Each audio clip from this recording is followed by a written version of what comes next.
Top quality और consistent performance के लिए सिर्फ सिल्वर पंप नाम याद रखना।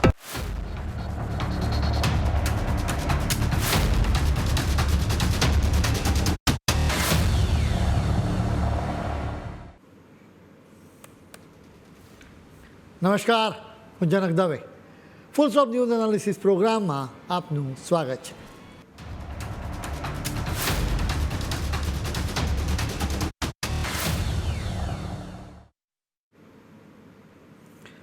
તમે એક પરિસ્થિતિની કલ્પના કરો. તમે રાત્રે 11 વાગ્યે તમારા ઘરે સોફા પર બેઠા છો. તમારું બાળક ઓંચિતા આઈસ્ક્રીમની ડિમાન્ડ કરે છે. 5 વર્ષ પહેલાં આવી સ્થિતિમાં તમે કદાચ તમારા બાળકને કહો કે બેટા અત્યારે દુકાન બંધ થઈ ગઈ છે, આવતીકાલે પાક્કો આઈસ્ક્રીમ અપાવીશ. અત્યારે સ્થિતિ સાવ બદલાઈ ગઈ છે. ફોન પર ટેપ કરતાં જ 10 મિનિટમાં તમારા દરવાજા પર આઈસ્ક્રીમ પહોંચી જાય છે, જેના લીધે તમને ઘેર બેઠા જ વસ્તુઓ મેળવવાની એક આદત પડી ગઈ છે. હવે આખી વાત કેવી રીતે શરૂ થઈ એની અમે વાત કરીશું. ભારતમાં ઓગસ્ટ 2020થી ડિસેમ્બર 2021ની વચ્ચે ક્રાંતિ આવી હતી. મુશ્કેલ સમયગાળામાં આ ક્રાંતિ આવી હતી. એ સમયે ભારતમાં કોરોનાની મહામારીની સ્થિતિ હતી. લોકો ઘરની બહાર પગ મૂકતા ડરતા હતા. બધા જ લોકો ઈચ્છતા હતા કે ઘર સુધી માલ સામાન પહોંચી જાય. કેટલાક લોકોને આવી સ્થિતિમાં બિઝનેસની તક દેખાઈ. 10 ઓગસ્ટ 2020ના દિવસે સ્વિગીએ ગુડગાંવમાં ઇન્સ્ટામાર્ટ લોન્ચ કર્યું હતું. લોકોને વચન આપવામાં આવ્યું હતું કે અમે તમારા ઘરે 30થી 35 મિનિટમાં જ માલ સામાન પહોંચાડી દઈશું. વર્ષ 2021માં કોરોનાએ હાહાકારી મચાવ્યો. લોકોને સમજાતું જ નહોતું કે દુનિયા ક્યારે નોર્મલ થઈ જશે. મહામારી વધુ સમય સુધી રહી. એની સાથે જ ઇન્સ્ટામાર્ટની સર્વિસ અનેક વિસ્તારોમાં શરૂ થઈ. જેના પછી વર્ષ 2021ના મધ્યમાં તો ઇન્સ્ટામાર્ટે પ્રોમિસ આપ્યું કે અમે માત્ર 10થી 15 મિનિટમાં તમારા ઘર સુધી માલ સામાન પહોંચાડીશું. એ પછી જૂન મહિનામાં જેપ્ટોની શરૂઆત થઈ. જેપ્ટોએ વચન આપ્યું કે તમે જે કંઈ પણ ઓર્ડર કરશો એને અમે માત્ર 10 મિનિટમાં જ પહોંચાડી દઈશું. આ સમયે કોરોનાના ડેલ્ટા વેવના લીધે ભારે હાહાકાર મચ્યો હતો. ત્યાં સુધીમાં કોરોનાને લીધે લગભગ 4 લાખ લોકો માર્યા ગયા હતા. એ પછી ડિસેમ્બર 2021માં બ્લિંકિટની શરૂઆત થઈ. આમ તો ગુડગાંવનું સ્ટાર્ટઅપ ગ્રોફર્સ વર્ષ 2013થી જ ચાલતું હતું, જે લોકોને ઘર સુધી કરિયાણાનો સામાન પહોંચાડતું હતું. આ સ્ટાર્ટઅપે એનું નામ બદલી નાખ્યું, જબરજસ્ત માર્કેટિંગ કર્યું. તેમણે ઇન્સ્ટન્ટ કોમર્સ એટલે કે મિનિટોમાં જ માલ સામાન પહોંચાડવાનું શરૂ કર્યું.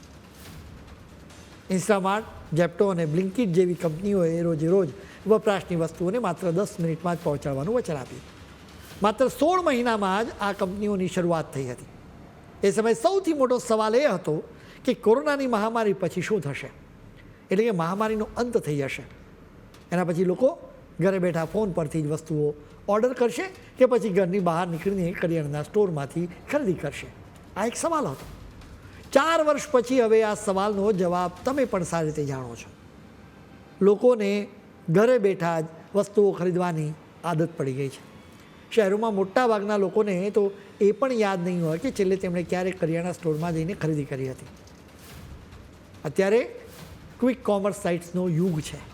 ક્વિક કોમર્સ કંપનીઓ એટલે કે 10 મિનિટમાં જ તમારા ઘરે માલ સામાન પહોંચાડતી કંપનીઓ. એક સમયે આ ક્વિક કોમર્સ કંપનીઓ કરિયાણા અને શાકભાજી ફળોની ડિલિવરી કરતી હતી. અત્યારે તો ફોનથી લઈને એર પ્યોરિફાયર સુધી એમ અનેક વસ્તુઓ રીતસર આંગળીના ટેરવે ખરીદી શકાય છે. બલકે બ્લિંકિટે તો એમ્બ્યુલન્સ સર્વિસ પણ શરૂ કરી છે. માત્ર 4 વર્ષ જૂની કંપની જેપ્ટોનું વેલ્યુએશન લગભગ $7 અબજ છે. ગોલ્ડમેન સાકેસમાં ગયા વર્ષે બ્લિંકિટનું વેલ્યુએશન $13 અબજ કર્યું હતું. ઇટરનલે ઓગસ્ટ 2022માં બ્લિંકિટને હસ્તગત કરી હતી. ઇટરનલ નામ તમને નવું લાગશે, હકીકતમાં એ તો ઝોમેટોનું જ નવું નામ છે. અત્યારે ઝોમેટો કરતાંય બ્લિંકિટનું વેલ્યુએશન વધારે છે. HSBCએ તાજેતરમાં જ વેલ્યુએશનના આંકડા જાહેર કર્યા. એ મુજબ ઝોમેટોનું વેલ્યુએશન $12 અબજ છે, જ્યારે બ્લિંકિટનું વેલ્યુએશન $26 અબજ છે. મોર્ગન સ્ટેનલીનો અંદાજ છે કે આ રીતે ફટાફટ વસ્તુઓ પહોંચાડવાનું બજાર 2030 સુધીમાં $57 અબજ થઈ જશે. આ ક્વિક કોમર્સ માર્કેટમાં 90% બિઝનેસ બ્લિંકિટ, ઇન્સ્ટામાર્ટ અને જેપ્ટોની પાસે છે, જેમાં 50% હિસ્સો તો માત્ર બ્લિંકિટનો જ છે.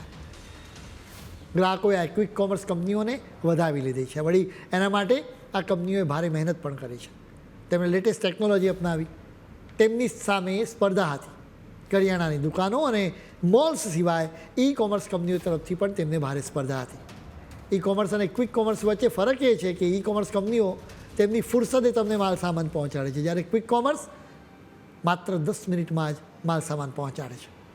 આ ક્વિક કોમર્સે સ્પર્ધા ખતમ કરવા માટે ટેકનોલોજીની મદદ લીધી. ક્વિક કોમર્સ કંપનીઓ 2 એન્જિનની મદદથી બુલેટ ટ્રેનની સ્પીડથી પ્રોગ્રેસ કરી રહી છે, જેમાંથી એક એન્જિન છે ડાર્ક સ્ટોર, જ્યારે બીજું એન્જિન છે એઆઈ.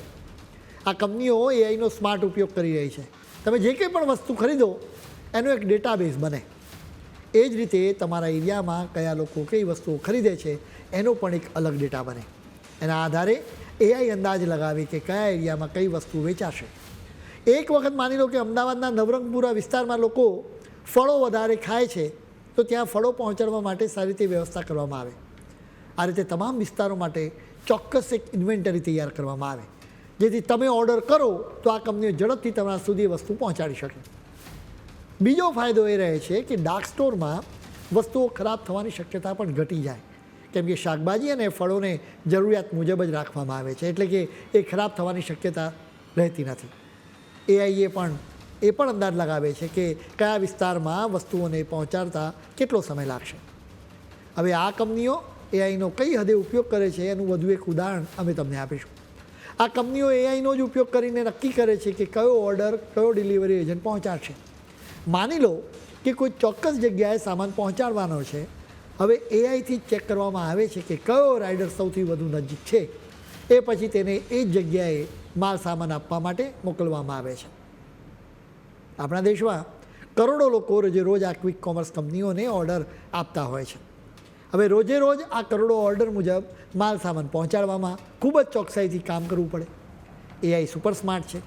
ઘણી વખત તમે કોઈ વસ્તુ સર્ચ કરતા હશો તો તમે એ સમયે જેપ્ટો કે બ્લિંકિટ પર શોધો, પણ એ વસ્તુ મળે જ નહીં. આવી સ્થિતિમાં એઆઈ આ વાત નોંધે છે. એના પછી તરત જ તમને ચારે બાજુ એવી જ વસ્તુઓ જોવા મળે.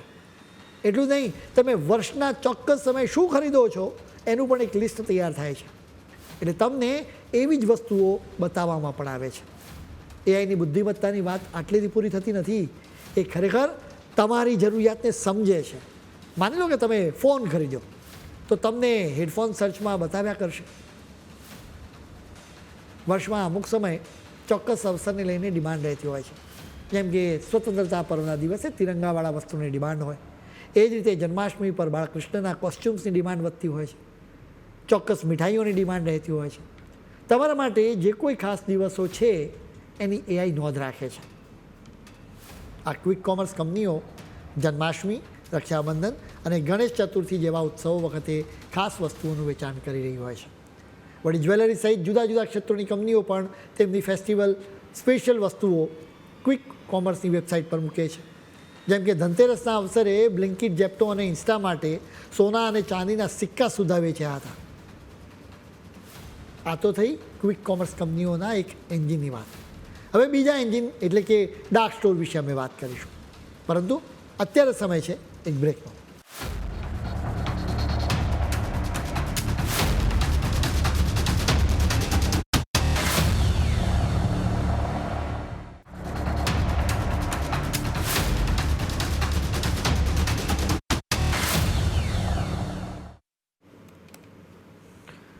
બ્રેક બાદ આપનું સ્વાગત છે.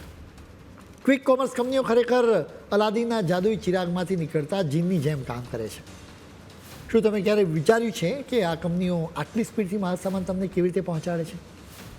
અમે તમને એઆઈના ઉપયોગ વિશે વાત કરી, જેનાથી કંપનીઓને ખ્યાલ આવી જાય છે કે કયા વિસ્તારના લોકો કઈ વધુ વસ્તુઓ વાપરે છે. હવે આવી વસ્તુઓને ડાર્ક સ્ટોરમાં રાખવામાં આવે છે. જ્યાં પૂરતી ડિમાન્ડ હોય એવા વિસ્તારોમાં ડાર્ક સ્ટોર રાખવામાં આવતો હોય છે. ડાર્ક સ્ટોરનું લોકેશન જ ખાસ હોય છે.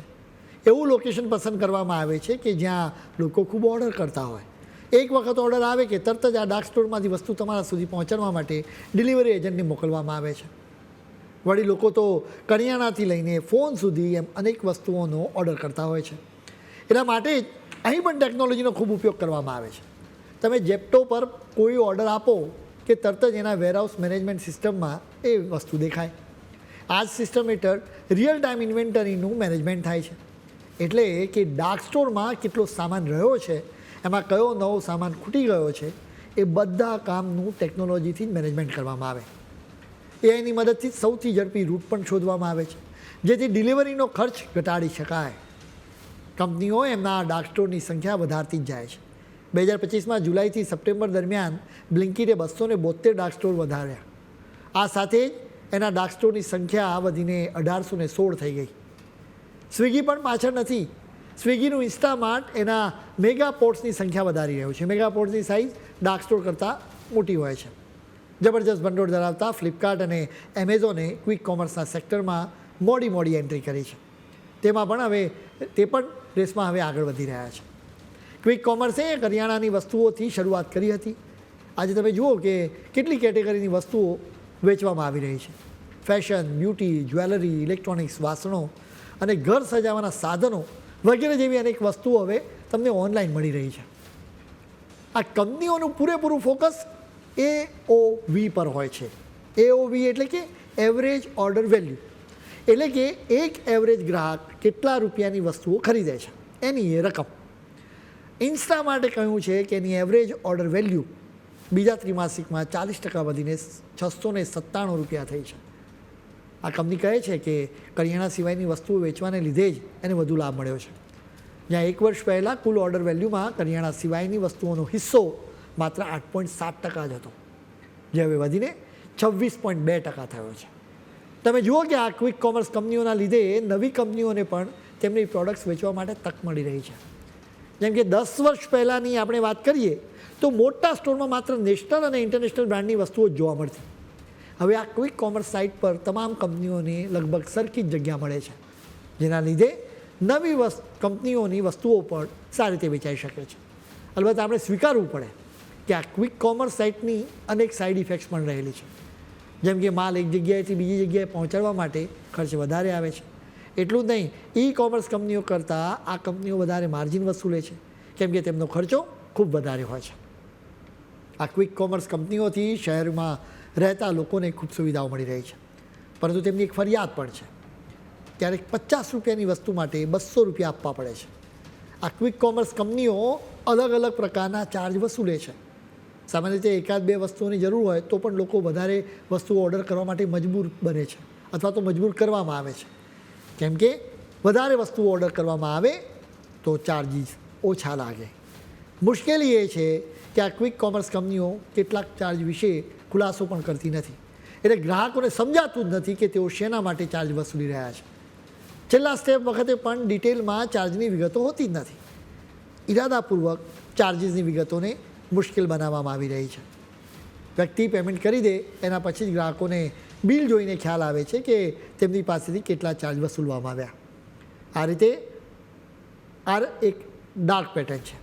ડાર્ક પેટર્ન કહેવાનું કારણ એ છે કે ગ્રાહકોને પહેલાંથી જ ખબર નથી પડતી કે તેઓ ચોક્કસ એપ પરથી 2 થી 3 વસ્તુઓ ખરીદશે તો એના માટે તેમની પાસેથી કેટલો ચાર્જ વસૂલવામાં આવશે. ગ્રાહકોએ સૌથી પહેલાં હેન્ડલિંગ ચાર્જ ચૂકવવો પડે છે. દરેક ઓર્ડર માટે આ ચાર્જ ફિક્સ હોય છે, જે 10 થી 21 રૂપિયા સુધી હોય છે. એના પછી GST, delivery charge, card charge, range charge અને સર્જ ચાર્જ, જેથી બિલ વધી જાય. મુશ્કેલી એ રહે કે આ ક્વિક કોમર્સ કંપનીઓએ લોકોને ઘેર બેઠા ખરીદવાની આદત પાડી છે, જેને લીધે હજી ગ્રાહકો કરિયાણાની દુકાનમાં જઈને ખરીદવાનું ટાળી રહ્યા છે. આ કેટલાક લોકો આ એપ્સ અને લોકલ દુકાનમાં કિંમતોની સરખામણી કરીને જ ખરીદી રહ્યા છે. પહેલાં આ એપ્સ પર કરિયાણાની દુકાનો કરતાં ઓછી કિંમતો પર વસ્તુઓ મળતી હતી, જોકે હવે જુદી જુદી ફીના લીધે એટલો ફાયદો મળતો નથી. સચ્ચાઈ એ છે કે મોટાભાગની ક્વિક કોમર્સ કંપનીઓ ખોટ ખાઈ રહી છે. એટલા માટે જ એક્સ્ટ્રા ચાર્જ લગાવીને તેઓ પોતાનો આર્થિક ભાર ઘટાડવા માગે છે. અમે ક્વિક કોમર્સ કંપનીઓના કામકાજની વાત કરી. તમારા ઘર સુધી સામાન પહોંચાડતા ડિલિવરી એજન્ટ્સ વિશે પણ વાત કરવી જરૂરી છે. ઉત્તરાખંડમાં બ્લિંકિટના એક ડિલિવરી એજન્ટનો એક વિડીયો થોડા સમય પહેલાં વાયરલ થયો હતો, જેનાથી આ ડિલિવરી એજન્ટ્સની કડવી વાસ્તવિકતા જાહેર થઈ. થાપલિયાલ જી નામના આ ડિલિવરી એજન્ટના વિડીયોની એ સમયે ખૂબ ચર્ચા થઈ હતી. તેણે પોતાની એક દિવસની કમાણી ગણાવી. તેણે કહ્યું કે સવારથી રાત સુધી કુલ 15 કલાક કામ કર્યું, ખૂબ બાઇક દોડાવી, તેણે 28 ઓર્ડરની ડિલિવરી કરી. મહેનત અને ભાગદોડના અંતે તેણે એપ પર એની કમાણી જોઈ. આંકડો હતો 763 રૂપિયા. છેલ્લા ઓર્ડરની ડિલિવરી કરવા માટે તેની કંપની તરફથી માત્ર 15.83 રૂપિયા મળ્યા હતા. મોટા ગજાના રોકાણકારો એક તરફ ક્વિક કોમર્સ કંપનીઓમાં રોકાણ ઠાલવી રહ્યા છે, બીજી તરફ ગ્રાહકો પાસેથી ખોટા ચાર્જ વસૂલવાની શરૂઆત થઈ ગઈ છે. ડિલિવરી એજન્ટ્સની હાલત ખરાબ થઈ છે. હવે આ ક્વિક કોમર્સ કંપનીઓના લીધે કરિયાણાની દુકાનોએ પણ જોખમ ઊભું થયું છે. તેમના માટે આ જાયન્ટ્સ કંપનીઓની સામે ટકી રહેવું મુશ્કેલ છે. એમ છતાં તેઓ હિંમતથી આ પડકારનો સામનો કરી રહ્યા છે.